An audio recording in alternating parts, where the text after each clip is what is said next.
سڵاوتان لەبێت وەم کاتتان باش بینەرانی خۆشەویستی تەلەڤیزیۆنی کۆمەڵەوە بەرنامەی ئێمە و بینەران زۆر خۆشحاڵین کە جارێکی تر لەگەڵ هاوکارم ئەمیر هاتوونەتە خزمەتتان بۆ پێشکەشکردنی بەرنامەی ئەم هەفتەمە. سپاس گوڵناجیان لەلامیشەوە سڵاوتان لەبێت ئازیزان و خۆشەویستان هیوادارم کە لە هەر کوێیەکەن ساغ و سلامەت بن و مەجالیەوەشتان هەبێت تا کۆتایی بەرنامەی ئەم هەفتەیەش بینەر و بیسەرمان بن هەروەک ڕواڵی هەموو هەفتە ئەم بەرنامەیەش چەند بابەت و چەند نامەیەکی ئێوەی ئازیز کە زەحمەتان کێشاوە لەخۆ دەگرێت. بەڵام پێشەوەی کە ئێمە بەرنامەکان دەست پێ بکەین و بابەتەکان بخوێنینەوە بچین ناوبڕێک ببینین بەڵاس دواتر زوودینەوە خزمەتان فەرموو.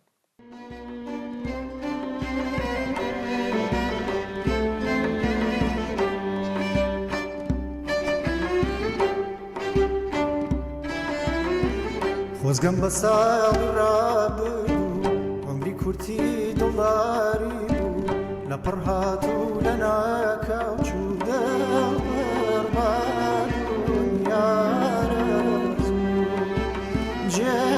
جێمابووم لە پارێ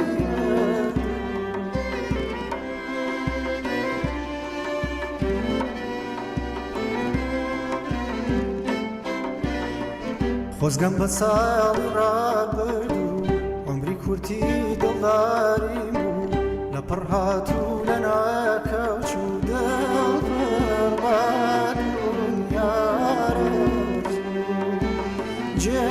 جێمابووم لە پاری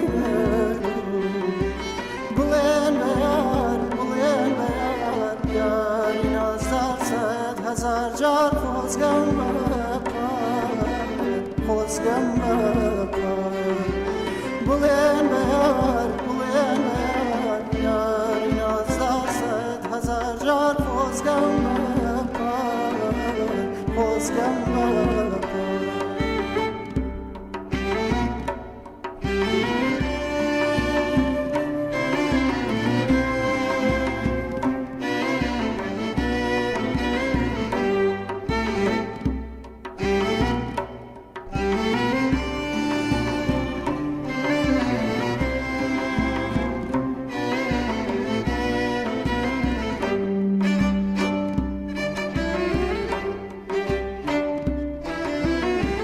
ڕۆژ نەبوو چاوم بەدیدار شاد نەبێ نەسرەوێ ئازار ڕۆژ نەبوو یار بەلەنجە و یار چەشمی یاسمی هەردەیبەر نام پێکێنێ و نیگەر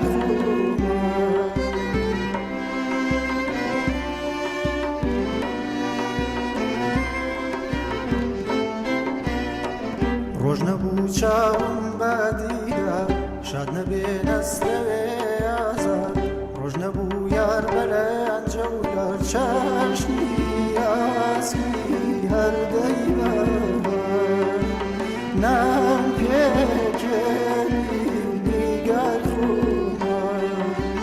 بڵێن بە یار بڵێن بە یار یاری نازدار سەد هەزار جار خۆزگەم خۆزگەم بەپار بڵێن بە یار بڵێن بە یار یاری نازدار سەد هەزار جار خۆزگەم بەپار خۆزگەم بەپار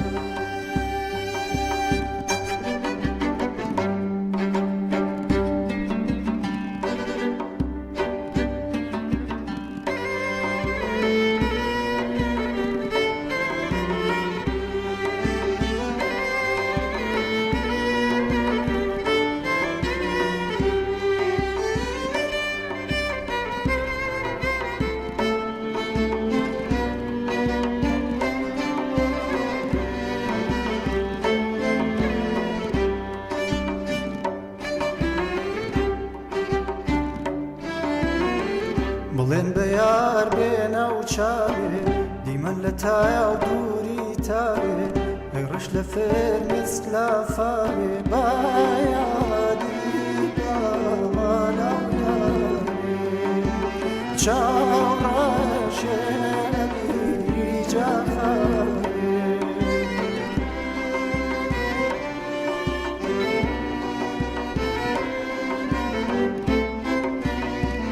بڵێن بە یار بێنە و چاوێ تایا و دوری تاره غیرش لفر مثل فاره بیاری بابا لولاره چاو راشه علی جخاره بومن بیار یاری نازدار 100,000 جار خوزگم خوزگم بومن بیار یاری نازدار 100,000 جار خوزگم خوزگم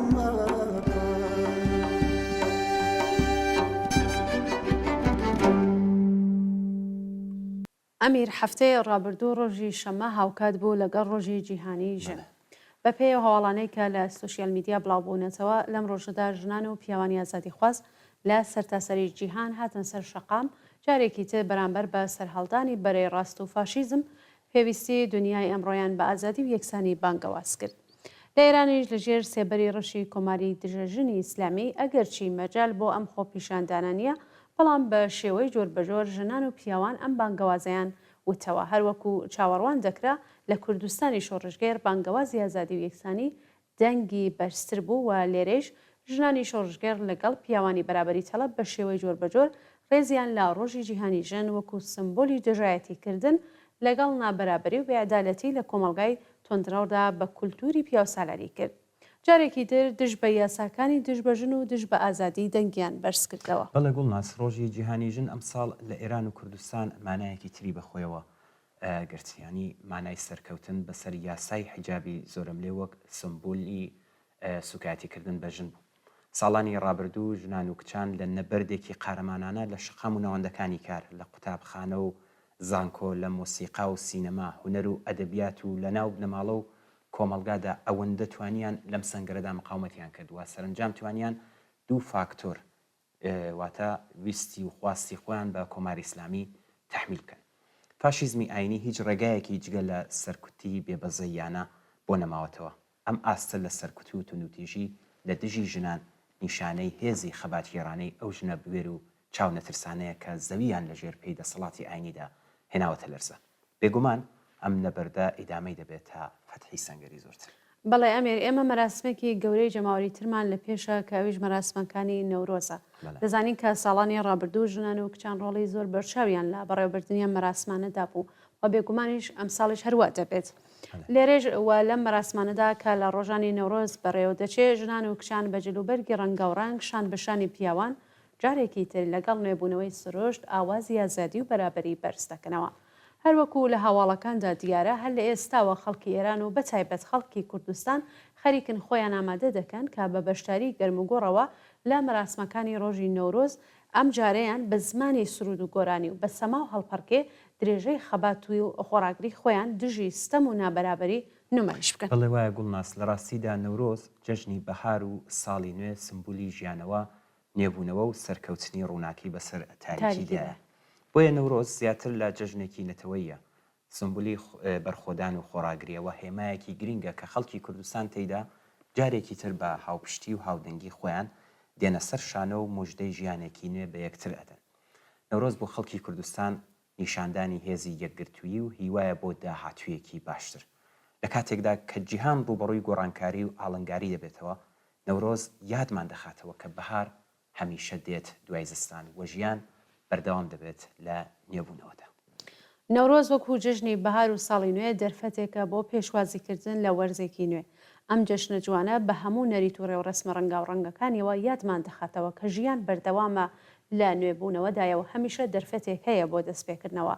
با خۆمان ئامادە بکەین بە جۆش و خڕۆشێکی زۆرەوە بەشداری لە مەراسمەکانی ڕۆژانی نەورۆز بکەین و بە زمانی سرود و گۆرانی و سەماکردن دەست خەینە ناو دەستی یەک بۆ داهاتوێکی گەشتر. هەر لە ئێستاوە نەورۆزی بەرخۆدان تا پیرۆز. پیرۆز بێت.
ئەمیر کاک فەیساڵ لە نامەیەکدا نووسیویەتی سەرەتا ویستم نەزمی نوێ بنووسم بەڵام بارودۆخی ئێستای جیهان شایستەی وشەی جوانی نوێ نازانیەوە هەر بۆیە نووسیم نوێ یان تازە ئێستا نوێ بێ یان نۆ نام هەوێ کایە بە وشە بکەم ئەوەی دیارە زۆردارێک و ملهوڕێک لە بەردەم چاوی دەرپەڕێوی بینەرانی سەرانسەری جیهان لەگەڵ سەرۆک کۆماری هەڵبژێردراوی وڵاتێکی جەنگ لێدراو بە شێوەیە قسە دەکەن کە بەڕێوەبەری قوتابخانەکانی ئێمە لەگەڵ هەموو سەرپێچی و شەیتانی قوتابیان هەرگیز بەو شێوە سەرنجەنیشتی نەکردوون.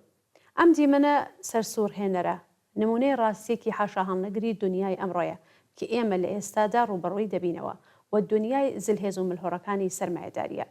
لە کۆبوونەوەکانی ڕێبەرانی ئۆروپایی لە فەڕەنسا و شوێنەکانی تر هەمویان خاڵێکی هاوبەشیان هەبوو کە نیشانەی تێگەیشتن و بە ناچاری قبولکردنی نەزمێک بوو کە ئێستا لە جیهاندا باڵادەستە. ئەگەر کاتێ ئەوروپاییەکان ئەوروپایان بە دایکی ئەمریکا ناوبر لەم بارودۆخە نوێدا دەبێت ئەمریکا بە منداڵی ناشایستەی ئەوروپا ناو ببین کە بەم شێوەیە بەهاکانی شۆڕشی فەڕەنسا کە لە ئەمریکایش دانی پێدانراوە پشتگوێ دەخات. بەو جۆرەی لە میدیای ئەوروپادا خوێندمانەوە و بیستمان ئەو هەڵسوکەوتەی کە ئەمریکا واتە ترامپ بەرامبەر بە کەنەدا، مەکسیک، پانەما، غەزە و دواییندانەی کە ئوکراین بوو تەنانەت ئەوروپا نیشانیدا دەرخەری ڕاستیەکی ئەم نەزمە تازەیە تەنانەت ئەگەر پێمان خۆش نەبێت و لێ بێزاریش بین. بەڵێ گوڵناس کاک فەیسەڵ لە بەشێکی تری نامەکەیدا ئەڵێت ئەگەر بمانەوێت لەم گفتوگویانی تا ئێستای ئەوروپا نەتیجە بگرین و ئەگەر بمانەوێت زۆر کورت و پوختی بڵێن قبولکردنی ئەم ڕاستیەیە کە بوونی زۆرداران لەسەرەوەی گەورەترین و بەتواناترین ئابووری جیهاندا دەبێت قبول بکرێت. هەموو هەوڵیان وابوو کە ئەوروپا دەبێت لە ڕێگای تەدبیر بیرکردنەوە و سیاسەتی بڕیاردەر و دروست زیاتر لە هەر شتێک هەوڵ بدات کە دۆست و هاوپەیمانی پێشوو نەبێتە دژمن. چون دەڵێن ئەوروپا بە تەنها توانایی هێزنواندنی بەرامبەر چین و رووسیا نیە و ئەمەش لە کاتێکدایە کە ئەمریکای ئێستا زیاتر سەری مێهرەبانی لەگەڵ پوتین هەیە تا لەگەڵ ئەوروپای مزاحیم. ئەوروپا هەرگیز وا ناچار نەبووە لەسەر پەتێکی ئاوریشەمی ناسک هاوسەنگی ڕابگرێت. ناتوانێت پشتی زلنسکی و ئۆکرانیا چۆڵ بکات چونکە دڵنیایە لە حاڵەتی کەمدانان بەرامبەر پوتین ئەزمموی ئۆکراینیا لەوانەیە لە شوێنەکانی تر دووبارە دەبێتەوە. جگە لەوەش یەکێتی ناتۆ بەبێ ئەمریکا وەک سەربازێک بە تفەنگی شکاو دەبێنێتەوە. نووسەر هەروەها دەڵێ لەم نێوانەدا هاوکێشەیە کە بۆ من نادیارە ماوەتەوە پێگەی ئێرانە لە نێوان ئامریکا و رووسیەدا. ئەگەر ئامریکا وەک دیارە لە رووسیا نزیک بێتەوە چارەنووسی ڕێکەوتنامەی ئێران لەگەڵ رووسیە بەرەو کوێ دەچێت. ئایا ئێرانیش وەکو رووسیا لە ترامپ نزیک دەبێتەوە و ترامپ لە جیاتی فشار دەست بە نەوازشی کۆماری ئیسلامی دەکات یان رووسیا لەبەر بەرژەوەندیەکانی هەموو ڕێکەوتنامەکەی لەگەڵ ئێران پشتگوێ دەخات و ئێران بە ئامریکا دەفرۆشێت تا ترامپ بە هەر شێوەیە کە دەیەوێت لەگەڵ ئێران مامەڵە بکات. خراپتر لە هەمویان چارەنووسی نادیارە کە چاوەڕێی ئێرانی بێخاوەن دەکات لە خراپترین و هەستیارترین بارودۆخدا. پزیشکیان کە هەڵبژاردننی زیاتر بۆ ڕاکێشانی ڕۆژاوا و نوێکردنەوەی بەرجام بوو ئێستا ڕوبەڕووی بەرتەسبوونەوە بووتەوە کە خراپتر لە زلێنسکی بە پەنجەی دەست پێی دەڵێن کە زیاتر لە ئەندازەی دەمی قسە بکات و یا قسەی زیاتریش نەکات. ئێستا گەر زلێنسکی ئەوەندە ئازا بوو و ئەوەندەی پشتی بەهێزی خەڵکی ناوخەی وڵاتەکەی بوو توانی دەمی بکاتەوە و کۆبوونەوەکە بەجێ پێڵێت و پشتگیری جیهانیشی بەدەستێنە. پزیشکیان بە دەستەوەگرتنی نەهجل بەلاغە و ئیمام حوسێن و ئیمام عەلی نابێت شتێکی زیاتر لە گاڵتەجارێک. بەڵێ کاک فەیسەڵ لە درێژەدا نووسەتی ئەم بێ بەهایانە کە بە ناوی حاکم بەسەرماندا حکم دەکەن و بێبەشن لە تێگەیشتن و خوێندنەوەی سیاسی دۆخەکە لە جیاتی ئەوەی بە سیاست و تەدبیر ڕێگا چارەیەک بۆ دەرچوون لەو بارودۆخە سەختەی کە خۆیان و وڵاتیان تووشی کردووە بدۆزنەوە دەست دەکەن بە هەڕەشە و هێزنواندنی ساختە. یەک دوو کەس لە سەرانی سوپا ئەویش بە ئاشکرا لە میدیاکان ڕایانگەیاند کە توانای ئەویان هەیە تەنانەت خاکی ئیسرائیل گاسم بکەن. سەرانی ڕژیم و تەنانەت پزیشکیان کە باوەڕی بەم قساننیە ڕای دەگەێنێت کە بە هەموو هێزەوە لە بەرامبەر ئەمریکا دەوەستین بەڵام معلوم نییە کام هێز. ئەم بێمایانە کە لە دەسەڵاتن بەبێ ئەوەی خۆیان بزانن خەریکی مشارکردنی ئەو لە قەن کە خۆیان لەسەری دانیشتون. ئێستا من ئاخ ناکێشم ئەگەر لەسەر درەختەوە فڕێ بدرێنە ناو دۆڵەکە بەڵام مافیەوەیان نییە بەسەر کوت گەندەڵی و هەڕەشەی پوچ خەڵک لەگەڵ خۆیان ڕاکێشن. چاوەڕوانی لەوان نییە. ئەمە ئەرکی خەڵکی ئەم وڵاتەیە کە ئەم مەجالیان لێ بستێنێتەوە بۆ پاڵیان تێوەنێت تا ناو دۆڵەکە بەڵام لەسەر لاشەی ئەوان ژیان و مافی خۆیان ڕزگار بکەن. ئەمەش ممکن نابێ مەگەر ئەم خەڵکە ساحبی وتارێکی هاوبەش بن کە چی لەسەر لاشەی دەسەڵاتدارانی ئێستا بنیاد دەنێن. وتاری ژن ژیان ئازادی دەتوانێت ئەم وتارە بێت کە خەڵکی ستەمدی توی ئێران بەهێزی بکەن. زۆر سپاس لە کاک فەیسەڵ بۆ زەحمەتێکی کە کێشایەتی و نامەی نردوو بۆ ئێمە بینەران با بچین ناوڕێ ببینین دێنەوە خزمەتە.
پێت وایە من شۆیانم بەبێت تۆ خەمینێم لێ و بەبارێم دڵشکاوێم لە ناخی جەرگ و دڵ هەڵدەسێ بۆ سۆ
کاک لوقمان لە نامەیەکدا نووسیویەتی من پێم وایە تا سیستمێکی دموکراتیک لە وڵاتانەی کە کوردستانیان بەسەردادا بەشکراوە جێنەگرێ خەڵکی کوردستان لە هیچ بەشێکیدا بە هیچ مافێکی ڕەوای خۆی ناگات چونکە دەوڵەتە داگیرکەرەکانی کوردستان چەند گرفتێکی نەتەوەیی ڕامیاری ئابووری و دەسەڵاتداری جیاوازیان هەیە بۆ ئەوەی دۆخەکەیان قۆرستر و خراپتر نەبێ کورد بە فشە مافێکی یاسایی هەڵدەخڵەتێن و دەم کوتی دەکەن تا گرفتەکانیان بە تەواوی چارەسەر بکەن پاشان ڕۆژێ دێ لە هەموو ئەو مافانە پەشیمان دەبنەوە نمونونەکانی لە مێژوودا کەمنێن ڕژیمە داگیرکەرەکەی باعس لە باشووری کوردستان هەروەها دەسەڵاتدارانی شیعەکانی ئەوڕۆ لە عێراق یان فێڵبازی و بەڵێنەدرۆکانی سەرانی تورک لە باکووری کوردستان گەوایی دان بە مافەڕەواکانی گەلی کووردا دەنێن و ئێستاش دەسەڵاتی سووریە و لا ڕێکەوتنی لەگەڵ هێزەکانی کورد لە ڕۆژاوە بە هەمان شێوەیەکە ناتوانێت جێی دڵخۆش بێ هەروەکو دەڵێن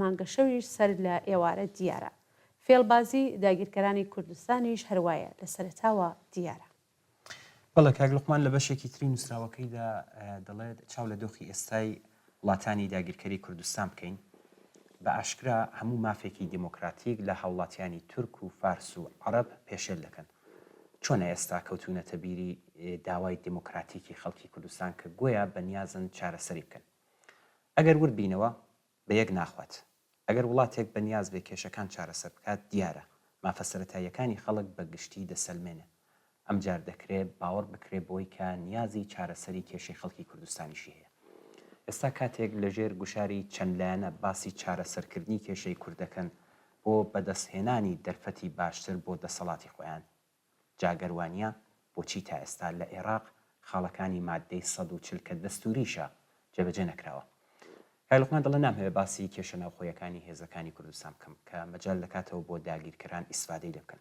ئەمە باسێکی گرینگە و دەبێت بۆ دەرسوەرگرتن لە حاڵەکان کاتی خۆی باس بکرێن کاک لوقمان لە بەشێکی تریدا نووسیوێتی ئەوەی باسم کرد لە چارەسەرکردنی بەناو ئاشتی لە تورکیەش دیارە جارێ بە ئەوە بڵم سەرڕای ئەو ڕەخنانەی لە ناوەڕۆکی بانگەوازی ئۆجلان گیراوە بەڵام بە دیتنی من ڕاگەاندنی کومیتەی ناوەندی پەکەکە تەواوکەری بانگەوازی ئۆجلان دێتە هەژمارکردن هەردووکیان لە یەکتر جیا ناکرێنەوە ئۆجلان گوڵی خۆی لە تورکیە و ئەردۆغان کردووە بانگەوازەکەی پێشوازی لێکرا بوو جیهان بە جیهانی سلمان کە خەڵکی کورد ئاشتی خوازە ئەمە خاڵی مثبەتی ئەو پامە بوو لەمڕۆوە ئێستا تۆپەکە لە یاریگای ئەردۆغاندایە چۆن هەڵسوکەوت لەگەڵ ئەم بانگەوازە بکات ئەمە لە کاتێکدا کۆمەلگای جیهانی چاوەڕوانی هەنگاوەکانی تورکیەیە هەم لە ڕووی سیاسی و هەمیش یاسایی بەڵام چه پێشتر و چه ئێستا شاهدی هیچ هەنگاوێکی بەکرداری نین کە نیشانی بدات دەوڵەتی تورکیا مەبەستی ئاشتی و چارەسەرکردنی کێشەی خەڵکی کوردستان لە تورکیە بە پێچەوانەوە ئەوەی دیارە مەبەستی زەربەدان لە کوردان و بە تایبەت لە کوردانی سووریا لە ڕێگەی پەکەکەوە بوو بەڵام چۆن بەڵام چۆن کاک لوقمان دەڵێ یەکێک لە پرسە هەرە ناشەفافەکان و خوێندنەوە جیاوازەکان کە بۆ نامەی ئۆجلان دەکرێت لەلایەن بەرپرسانی ئاکپارتی پەیوەندی بە سووریەوە هەیە کە لێرە مەبەست هێزەکانی هەسەدە یەپەگە پەیەدەیە لە کاتێکدا بە هیچ شێوەیەک ئۆژەلان باسی ڕۆژاوە و هەسەدە و لایەنەکانی دیکەی نەکردوێتەوە. بەڵام خوێندنەوەی تورکیا لە دەقی نامەی ئۆژەلان ئەوەیەکە بڕیارەکە سووریەش دەگرێتەوە، یانێ لانی کەم مەبەستی ئەوە بووە کە ئاوا ئیسفادەی لێ بکات. ئەم پرسە لەلایەن سەرکردایەتی هەسەدە و ڕەتکراوەتەوە کە ئەوان پابەندی بانگەوازی ئۆجەلان بن، چونکە پرسەکە پەیوەندیدارە بە دوو دەوڵەتی جیاواز و دوو ڕێکخراوی جیاوازەوە. ئەوەی ڕاستی بێت تا ئێستا پرسی کورد لە سووریا قۆناغی گەورەی لەسەر ئەرزی واقع بڕیوە. هەر ئەمە هاندەری دەسەڵاتی تورکیە بووە کە بتوانێت لەم ڕێگاوە کاریگەری لەسەر بکات یان بە زمانی خۆماڵی تێکی بدات. هەروەها لەسەر ئاسی هەرێمایەتی وەکو هۆکارێکی دیکە هەوڵەکانی ئەردۆغان بۆ گوشارخستنە سەر ئامریکا کە لە پشتیوانی هێزەکانی کورد لە سووریا پاشگەز ببێتەوە. بە تایبەت ئەو هێزە چەکدارانەی کە تورکیا پشتیوانیان لێ دەکات تا ئێستا نەیانتوانیوە بەسەر هەسەدەدا سەرکەوتن تۆمار بکەن. تەنانەت شکستیشیان هێناوە. ئەردۆغان ترسی لەوە هەیە مێژووی خۆی دووبارە بکاتەوە و هەروەکو چۆن کاتی خۆی قەوارەیەکی کوردی لە عێراق داسەپا. گومان لەوە دەکەن کە پەرەسەندنەکانی سووریا و پەیوەندی بە هێزی کورد و ئەمریکا لە سووریا لەژێر سەرکردایەتی هەسەدە هاوشێوەی هەرێمی کوردستان گیانێکی دیکە بە کورد دروست بکات و ئەمەش دەبێتە پاڵنەری بەهێز و کاریگەر لەسەر نەخشەی سیاسی ناوخۆی تورکیا کە بێشک تورکیا حەز بە ئاوا پێشهاتێک ناکات و تێدەکۆشێت تێکی بدات. بۆیە لە پێناو ڕێگریکردن لە ئەگەری ئاوا پێشهاتێک هەوڵی ئەردۆغان ئەوەیە کە لە پێشدا لە ناوخۆی تورکیا پرسی کورد بە چەکدانان و هەڵوەشانەوەی پەکەکە گۆشەگیر بکات. بەڵێ کاک لوقمان لە ئیدامەدا دەڵێت واتە ئەردۆغان بەڕێکەوتن لەگەڵ ئۆجەلان و پەکەکە و بەناو چارەسەرکردنی پرسی کورد لە تورکیا دەیەوێت کاریگەریەکانی لەسەر ئەمریکا بەهێزتر بکات و بەم شێوەیە هەوڵ دەدات کە گویا بە نەمانی شەڕ قەناعەت بە ئیدارەی ترامپ بێنێت ئەمریکا واز لە پشتگیری هێزەکانی هەسەدە بێنێت، چونکە چی دیکە گویا تورکیا و کورد کێشەی دژمنداریان نییە و ئاشبوونەتەوە و گویا تورکیا مافەکانی کوردی دابین کردووە. هەر بۆیە ڕەزامەندی بە ڕێکەوتنی حکوومەتی سووریا لەگەڵ هێزی ڕۆژاوا دەکات و پشتیوانی گەرمیشی لە دەکات تا لەم ڕێگایەوە بەر بە پێکهێنانی قەوارەیەکی کوردی لە تەنیش خۆی بگرێت. لەلایەکی ترەوە هەسەدە ناچار بەم ڕێکەوتنە بووە، چون شەڕێکی ماڵوێرانکەر بەردەرکی پێگرت بوو، یان دەبوو شەڕ بکات یان مل بەم ڕێکەوتنە ناقسە بدات کە زۆر لە دوای ئەو پێگەی ئێستای ڕۆژاوایە. دیارە کاک لوقمان دەڵێ دیارە من نامهەوێ زوو قەزاوت بکەم دەبێت چاوەڕێ بیم بزانین چیتر ڕوو دەدات، بەڵام ئەوەی تا ئێستا دیارە دوای پرۆسەی بەناو ئاشتی لە تورکیا و ئەم دەوڵەتە ینی تورکیا هەر بە هەمان نەخشە ڕێگا بەنیازە پرسی کورد لە سووریا پەراوێز بخات و بەر بە شکڵگرتنی قەوارەیەکی کوردی بگرێت و لە پشتیوانی نێودەوڵەتی بێبەشیان بکات و ئیمکانی مانۆر بۆ خۆی زیاد بکات. کاک لوقمان دەڵێ بەڵام وانە نەخشەی تورکیا ڕێگەوە بێ کە داڕشتوێ. پێویستە هەوڵەکانی ئەردۆغان نسبەت بە پرسی کورد لە تورکیا و سووریا پوچەڵ بکرێتەوە. پێویستە پێداگری بکرێت کە پرسی سووریا لە پرسی تورکیا جیاوازە و ئەمە بەرجەستە بکرێتەوە کە مەترسی سەرهەڵدانی دەسەڵاتێکی جیهادی ئیسلامی توندڕە لە سووریا بەهێزترە لە هەر کاتێکی دیکە. ئەو باسی کە تۆپەکە خراوەتە مەیدانی تورکیا و دەبێت گوشار بخرێتە سەری کە هەنگاوی کردداری بنێ بۆ پێشچوونی پرۆسی ئاشتی یانێ ئۆژەلان و هەموو زیندانیانی سیاسی ئازاد بکرێت یان کەش و هەوا بڕەخسێت تا خەڵکی کورد لە تورکیا بڕیار لەسەر چارەنووسی خۆیان بدەن و ڕێگا بۆ چالاکی سیاسی فەرەهەم بکرێت. سەرڕای هەموو ئەمانە دیارە دەوڵەتی تورکیا دەسەوەستان نابەستێ، بەڵکو بەردەوام دەبێت لەسەر گوشارەکانی بۆ سەر هێزەکانی هەسەدە چ ڕاستەوخۆ یان لە ڕێگای دەسەڵاتدارانی دەمێشق و هەموو هەوڵێشی ئەوەیە هەسەدە لە پرۆژەی یاخود خاستەی خۆی بەڕێوەبەری دوور بخاتەوە. بۆیە لە ئەوە حاڵەیەکدا پشتگیری هێزە کوردیەکان لە هەسەدە و گوشارخستن بۆ سەر تورکیا کاریگەری گەورەی دەبێت لەسەر جێبەجێکردنی خاستەکانی خەڵکی کورد. بەڵێ کاک لوقمان هەروەها نووسیوێتی لە سووریا لە سووریای هەنووکەیدا هەڵبەت بە ئەلشەرع یان هەمان جەولانی کە جێبەجەکاری پرۆژە و ڕۆیای تورکیای ئەردۆغانە هەموو هەوڵەکان تەرکیز لەسەر ئەوە دەکرێت کە پێکهاتەکان لە هەموو ڕوویەکەوە بێبەش بکرێن و هیچ ئاماژەیەک بە مافەکانیان نەدرێت. قسە لە جێگیرکردنی مافی نەتەوەکان لەوانە نەتەوەی کورد لە سووریا تەنیا قسەیە، نەسیە ئەدەن تا نەقد بزوتنەوەی کوردستان تووشی پاشەکشە بکەن. تورکیا سووریەیەکی سربەخۆ و خاوەن سەروەری ناوێت، بەڵکو دەیەوێت وەکو ویلایەتێکی تورکیا چاو لە سووریا بکات. سووریەیەکی خاوەن سەروەری سربەخۆوە دوور لە گوشار و ڕکێفی تورکیا هاوکێشەی هێز لە ڕۆژهەڵاتی ناوەڕاست دەگۆڕێت و ڕەنگە ئەمەش لە بەرژەوەندی تورکیەدا نەشکێت. خەڵکی کورد پێویستی بۆ هەیە کە ناو ماڵی بێتە ڕێخستن و دوای ئەوە لەگەڵ لایەنەکانی دیکەی سووریا بەشداری لە پرۆسەی سیاسی بکات. واتایەکی تر من لام وایە نابێت نەخت بدات بەڵام نسیەی نادیار وەربگرێت. یعنی هەسەدا واز لە جێگە و پێگەی خۆی بێنێ بەو هیوای کە سبەی لە دەستوردا مافەکانی بە فەرمی دەناسرێ. هەمان کار لە هەرێمی کوردستان کرا. لەوێش شتێک کە دەکرا بە نەقد بەدەستی بێنێ حواڵەی دەستور کراوە ئەوەش ئاخر و عاقبەتی کە ئێستا دەبینی. هەمووی ئەمانە ئەوە دەردەخات ئامانجەکانی تورکیا ئەوەیە کە پرسی کورد لە ڕۆژهەڵاتی ناوەڕاست ئاستەنگدار بکات و لە ڕێگای پرۆسەیەک بە ناوی ئاشتی هەموو دەستکەوتەکان لەناو بێت. ئێستا هەمووی ئەمانە سەریەک بخین پێمان دەڵێ هیچ دڵخۆشیەک بە پرۆسەی بەناو ئاشتی نە لە تورکیا و نە لە سووریا بەدی ناکرێت. هەرەوەندە کە باسی کورد کراوە نابێت بەنان و ئاو بۆ خەڵکێک کەلانی کەم 1 سەدەیە بێمافی دەکێشن. هەروەک باسکرا دەوڵەتانی داگیرکەری کوردستان لە بەرژەوەندی خۆیان هەنگاو دێنێن. ئەو بەرژەوەندیە کە لەگەڵ مافی دموکراتیکی خەڵکی کوردستان ناتەبایە. پەنا بۆ درۆ و فێڵکردن دەبن. دڵخۆشی درۆی نەدروست دەکەن تا دڵ ساردی دروست بکەن و دەستکەوتەکانی تا ئێستا پەراوێست بخەن و دواییش ئەوان پێیان خۆشەیە کە دەیکەن. هەر بۆیە من دەڵێم تا دەسەڵاتێکی دموکراتیک جێنەگرێ ئەستەمە خەڵکی کوردستان بتوانن لە ژێرباری ستەم و نابەرابەری ڕزگار بن. ئێستا کەوایە خەڵکی کوردستان دەبێت بە وریاییەوە بجوڵێتەوە. پلانەکان بە وشیاری پوچەڵکاتەوە ناوخۆی قایم کات و دڵخۆشی درۆینەی داگیرکەرانی کوردستان پەرەپێ نەدات و بەوە ڕازی نەبێت کە گویا باسی پرسی کورد کراوە. باسکردن مهم نییە، مهم سەلماندنی مافەڕەوەکانی خەڵکی کوردستانە. سپاس بۆ کاک لوقمان.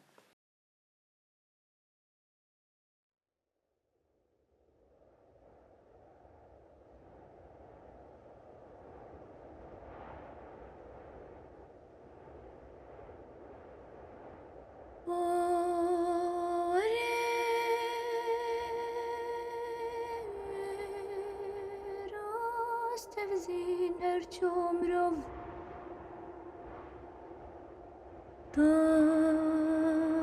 Dahat vervin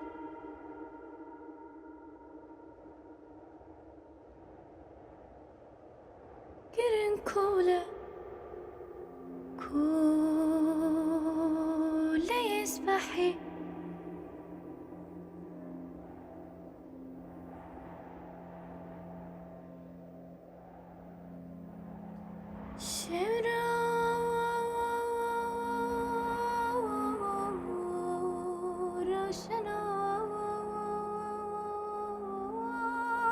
Gibi Minatore Hur Nijini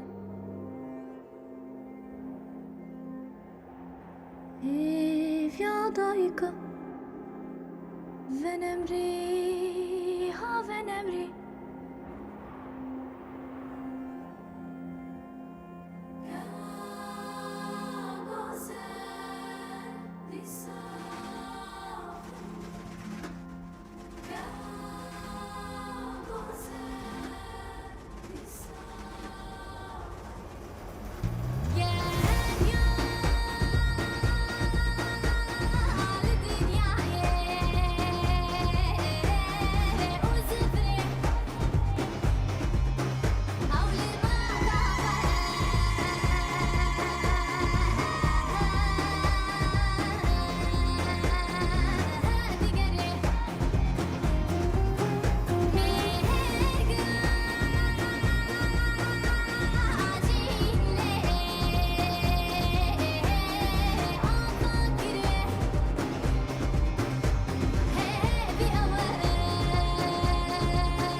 کاغرباز لە نووسراوەیەکدا دەڵێ محسن ڕەفیقدووز سەرۆکی پێشووی بۆنیادی مستعزەفان و یەکێک لە کەسایەتیە بنەماخوازەکان لە ئێران لە چاوپێکەوتنێکدا لەگەڵ کاناڵی دیدەبان ئەنجامدانی ترۆرە دەرەکیەکان لەلایەن کارگەڕانی کۆماری ئیسلامیەوە پشتڕاست کردوەتەوە و خۆی وەکو فەرماندەی ترۆری کەسایەتیەکانی وەکو شاپور بەختیار فریدون فەرۆغزاد و ژمارەیەکی تر ناساند. هەرچەند تا ئێستا چەندین جار دەستێوەردانی کارگەڕانی حکوومەتی ئێران لە ترۆری نەیارانی سیاسی لە دەرەوەی سنوورەکان لە میدیاکان باسکراوە، بەڵام ئەمە یەکێک لەو چەند جارەیە کە کەسایەتیەکی ناسراوی کۆماری ئیسلامی ئێران سیاسەتی ترۆر وەکو سیاسەتێکی جێکەوتوو لە کۆماری ئیسلامی پشتڕاست دەکاتەوە. ڕەفیقدووز کە پێشتر وەزیری پێشووی سوپا بووە لە چاوپێکەوتنەکەدا کە ماڵپەڕی دیدەبانی ئێران بە تازەی بڵاوی کردوەتەوە دەڵێت من فەرماندەی ترۆری ئۆیسی فریدون فەرۆغزاد کوڕی ئەشرەف پەهلەوی و شاپور بەختیار بوو. دیارە ناوبراو ئەزانەیە کە ئەم وتوێژە بڵاو دەکرێتەوە، بۆیە زۆر بە احتیاتەوە قسە دەکات و زۆرێک لە تیرۆرەکانی کۆماری ئیسلامی لە دەروەی سنوورەکان دەشارێتەوە. بەڵێ کاگرێباز بوو کاگرێباز لە بەشێکی تری نامەکەیدا نووسیوێتی ناوی محسن ڕەفیقدووز لە چەندین کەیسی گەندەڵی داراییدا هاتووە بە جۆرێک کە عەبدوڵڵا ڕەمەزانزادە وتەبێژی حکوومەتی محەممەد خاتەمی جارێک لە تویتێکدا ڕووی تێکرد و نووسی ڕوخێنەر ئەو کەسەیە کە بە پورسانتی کڕین بۆ جەنگ گەیشتۆتە نانونەوە و لە خوێنی جەنگاوەران لەگەڵ سەددام هاوبەشە. کوشتنی شاپور بەختیار دوا سەرۆک وەزیری حکوومەتی پەهلەوی لە هاوینی 1992 زاینی، کوشتنی فەریدون فەرەغزاد شۆمان شاعر و ئەکتەر لە بوونی ئەڵمانیا لە هاوینی 1992 زاینی و تیرۆری سکرتێری گشتی حیزبی دموکراتی کوردستانی ئێران و هاوڕێکانی لە چێشتخانەی میکۆنۆسی بەرلین لە سپتەمبری 1992 زاینی دەگەڕێتەوە بۆ سەردەمی سەرۆک کۆماری ئەکبەر هاشمی ڕەفسەنجانی. کۆماری ئیسلامی کە تێرۆری نێرانی خۆی لە قۆناغ جیاوازەکاندا لە ناوخۆ و دەرەوەی وڵات لە کارنامەیدا هەیە، هیچ کات لەم سیاسەتە پاشکەس نەبووتەوە. ئەگەر لە دەرەوەی وڵات تێرۆری نێرانی سیاسی ئاسان نەبووە، بەڵام لە ناوخۆی وڵات تێرۆری نێرانی سیاسی وەک ئاوی خواردن بۆی بەڕێوە دەچوو و پاساوی بۆ دەهێنەوە. بێژی کۆماری ئیسلامی لە ڕاستیدا پڕە لە جنایەت و تیرۆر کە ڕەفیقدووز تەنیا گۆشەیەکی چکۆلەی پشتڕاست دەکاتەوە. بەڵێ ئەمی ڕێباز هەروەها نووسیوێتی لەم ساڵانەی دواییدا چەندین ڕۆژنامەنووس و چالاکی سیاسی لە دەرەوەی وڵات لە ڕێگەی فەزای مەجازیەوە هەڕەشەی ترۆری لێکردوون یان فشاری خسوەتە سەر خێزانەکانیان لە ناوخۆی ئێران. لە ساڵەکانی 90 تا ئەم دوایانەش دەستی چەپەڵی ترۆری کۆماری ئیسلامی لە عێراق و هەرێمی کوردستان بەداخەوە ئاواڵە بووە و تیمە ترۆریستیەکانی کۆماری ئیسلامی دەیان شۆڕژگەری ڕۆژهەڵاتی کوردستانیان ترێر کردووە. ناوەندی مافەکانی مرۆڤ عەبدوڕەحمان برومەن لە گەلاوێژی ساڵی 1400 لە راپۆرتێکدا نووسی بووی کە حکوومەتی ئێران لە بواری کوشتن و ترۆر دەستی درێژی هەیە، دەستێکی درێژی هەیە. ئەم ناوەندە لە لێکۆڵینەوە بەردەوامەکانیدا زیاتر لە 540 ئێرانی کە کوشتن یان ڕفاندن و یانە باس دەکات کە تیمە ترۆریستیەکانی کۆماری ئیسلامی بە ئەنجامیان گەیاندووە. هەڵە زۆر سپاس لە کاگڕێباز دەچینە سەر نامەی کاکارزان. بەڵێ من بیخوێنمەوە فەرموو. کاکارزان لە نامەیەکدا نووسیوێتی سڵاو هاوڕێیانی بەرنامەی ئێمە و بینەران ماندوو نەبن. لەم ڕۆژانە زۆر جار باسی خەباتی چەکداری دەکرێت. پێم باش بوو لە ڕێگەی ئەم بەرنمەیەوە بیر و بۆچوونی خۆم باس بکەم. هیوادارم مەجالتان هەبێ نامەکەم بخوێنەوە و زۆر سپاس. ئێمەش سپاسی کاکارزان دەکەین و چەند بەشێک لە نامەکەی لەم بەشە لە بەرنمەکەماندان دەخوێنینەوە. کارزان ئاوا نامەکەی دەست پێ دەکات. هاوڕیان ئێوە دەزانن کە مافی بەرگری لەخۆ مافێکی سروشتی و یاسایی و گرنگە کە زۆربەی سیستمە یاساییەکان ناسراوە. ئەم مافە بە شێوەیەکی گشتی ڕێگا بە تاک و کۆمەڵ دەدات کە خۆیان لە مەترسی و هەڕەشەی لە ناکاو بپارێزن.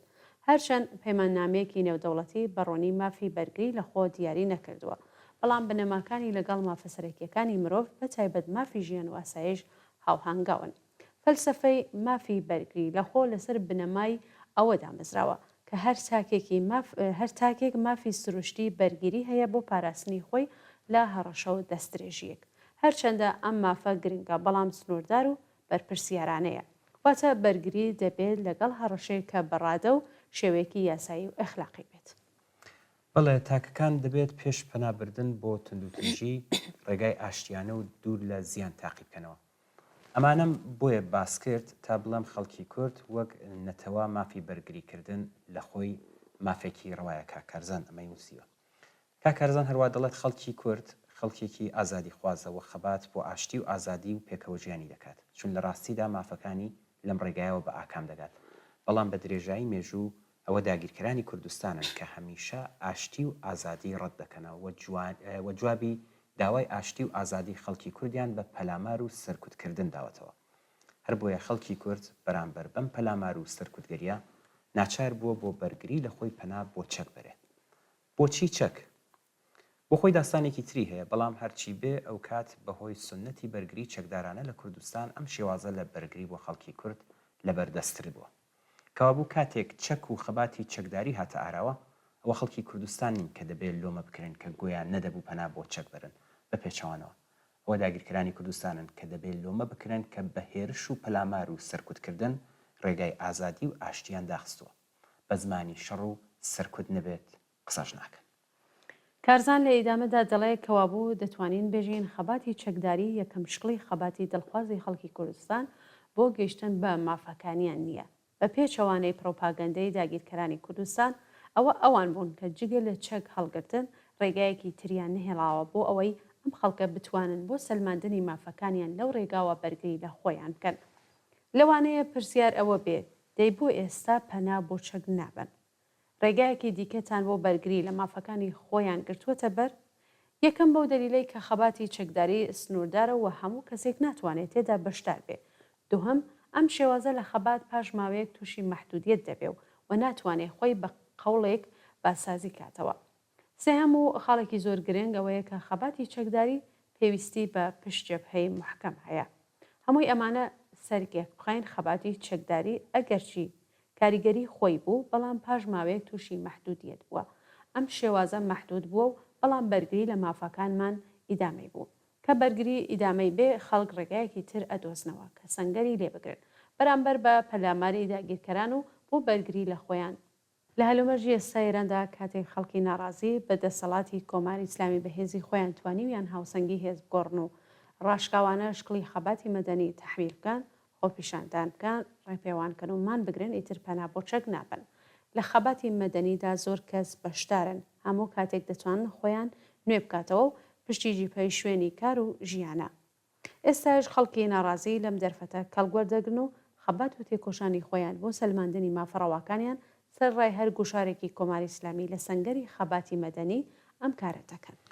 بەڵێ هەر بم بۆنەوە کۆمەڵە بە ناسینی تایبەتمەندیەکانی ئەم دۆخە و هەلومەرجی هاوسەنگی هێز لە ئێران و کوردستان خەباتی چەکداری هێزی پێشمەرگەی خۆی ڕاگرتووە وە گەشەدان و بەهێزکردنی خەباتی مەدەنی و جەماوەری بە ئەرکی سەرەکی خۆی زانیوە وا دەشزانێت.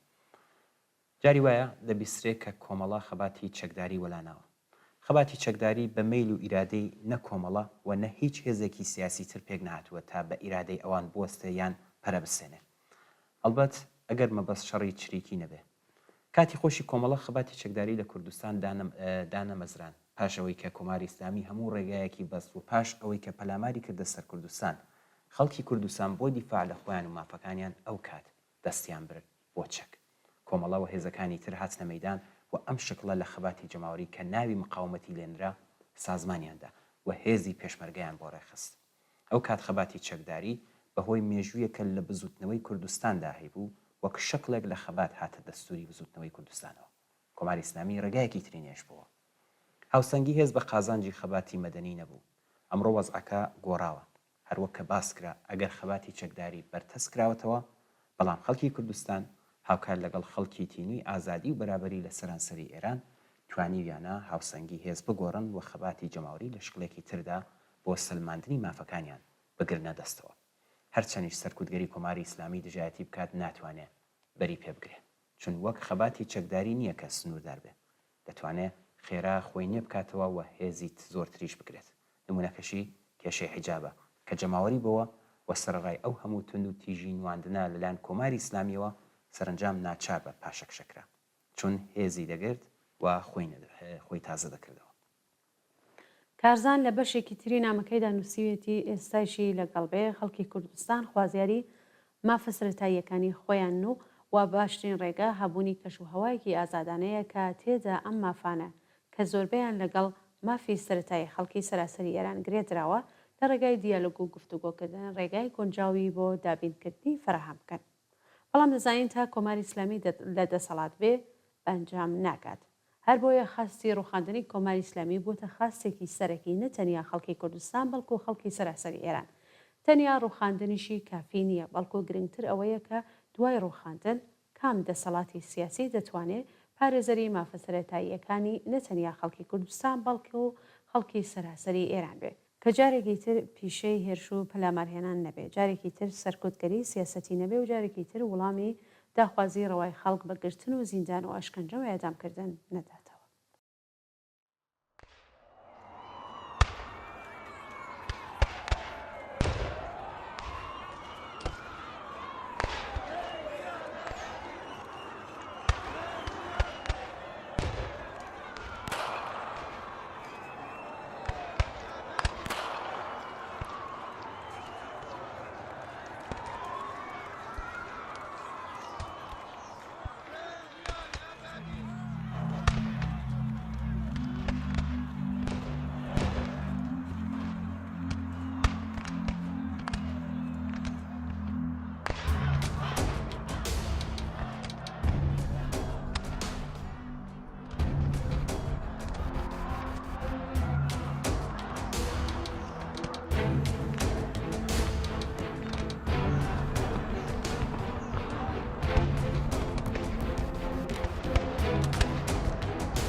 بەداخ و پەژارێکی زۆرەوە ئاگادار بووین کە ڕۆژی پێنجشەممە 23 ڕەشەمەی 1403 هەتاوی کاک ئیبراهیم عەبدوڵڵازادە ناسراو بە ئیبراهیمی مامە ڕەسوڵ، یەکێک لە تێکۆشەران و دڵسۆزانی دێرینی کۆمەڵە دوای چەند ساڵ دەست و پەنجە نەرمکردن لەگەڵ نەخۆشی دڵە گەورەکەی لە لێدان کەوتو بۆ هەمیشە مەڵاوای لە ژیان کرد.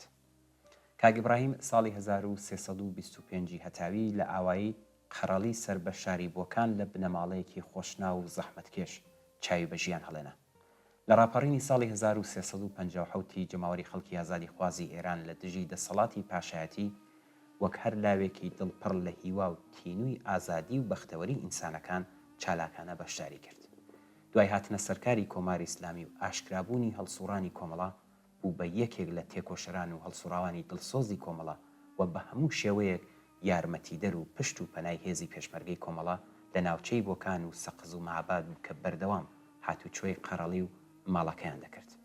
کاک ئیبراهیم بۆ زۆربەی هاوڕێیانی هێزی پێشمەرگەی ناوچەی بۆکان، مەهاباد، سەقز و تێکۆشەرانی نهێنی سیمایەکی ناسرا و جێگەی ڕێز و خۆشەویستی بوو. ئەوان لە بیریانە کە چۆن ماڵی مامە ڕەسوڵ و کاک ئیبراهیم بەردەوام بوو بە مقڕ و شوێنی حەسانەوەی هێزی پێشمەرگەی کۆمەڵە و لە هیچ یارمەتی و پشتیوانیەک دەرەخیان نەدەکرد. کاک ئیبراهیم دواتر ماڵەکەی لە ئاوایی قەڕەڵیەوە دەچێتە شاری بۆکان وەکو کەسایەتێکی ناسرا و خۆشنا و درێژە بە ژیانی سەربەرزانەی خۆی دەدات.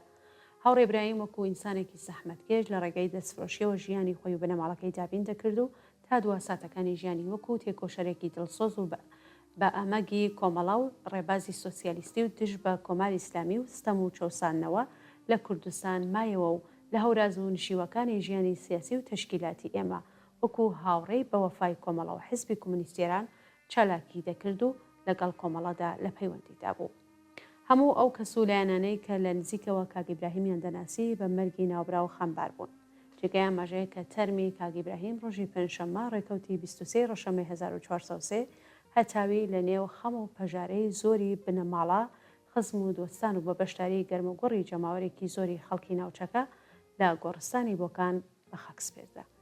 ئێمەش بم بۆنەوە لە ڕێگەی ئەم بەرنامەوە لەلایەن هەموو ڕێزەکانی کۆمەڵە و حیزبی کۆمونیستیێرانەوە پڕ بەدڵ سەرخۆشی گەرمی خۆمان ئاراستەی بنەماڵە و کەسوکاری کاک ئیبراهیم دەکەین و خۆمان بە هاوبەشی خەم و پەژاریان دەزانین. یادی هاوڕێی ئازیزمان ئیبراهیم عەبدوڵڵا زادە بۆ هەمیشە بەرز و بەڕێز بێت.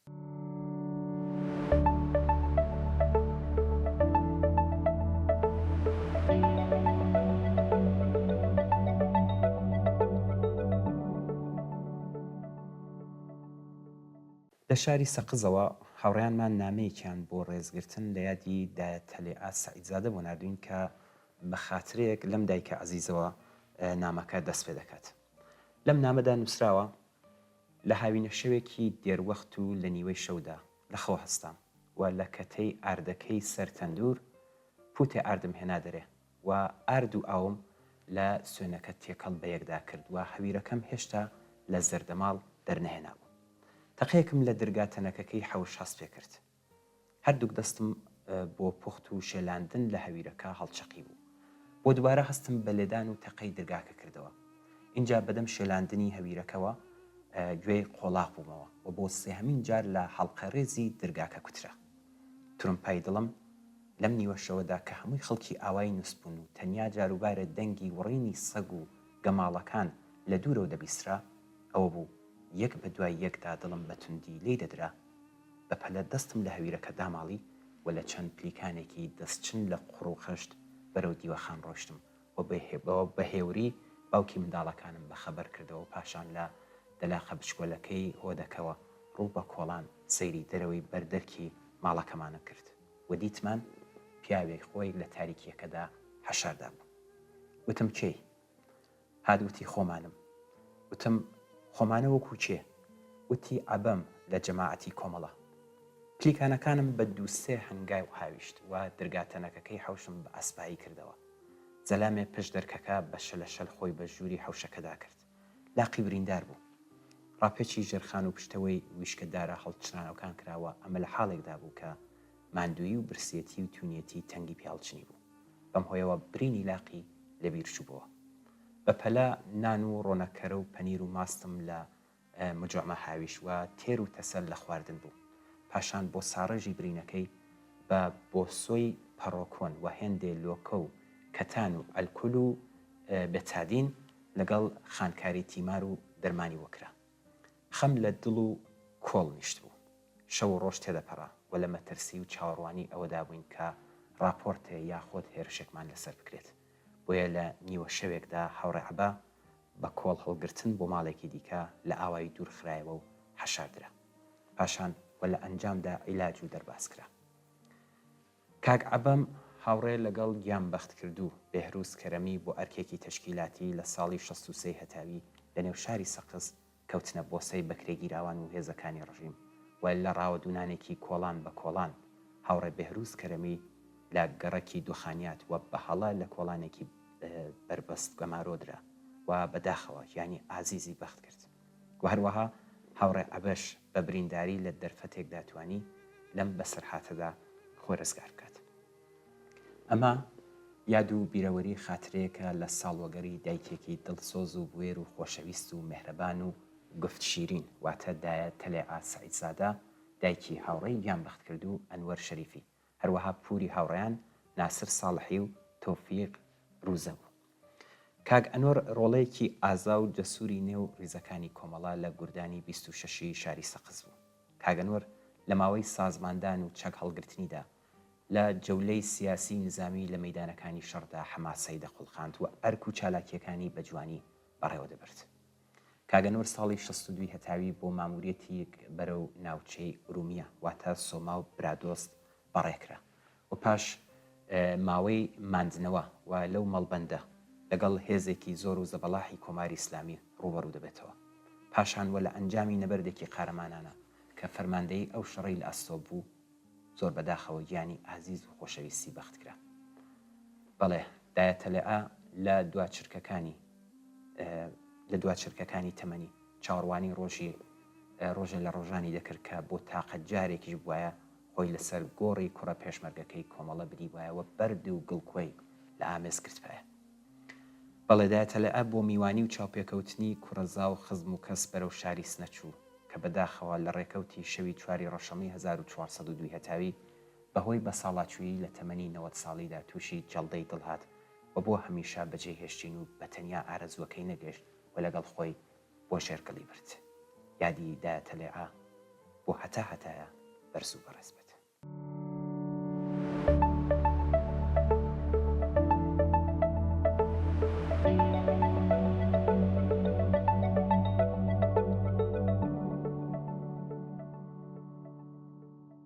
بەڵە بینەرانی عزیز و خۆشەویست بەم جۆرە گەشتینە کۆتایی بەرنامەم هەفتەیەم و بینەران زۆر سپاس بۆی کە تا ئێستا لەگەڵمان بوون.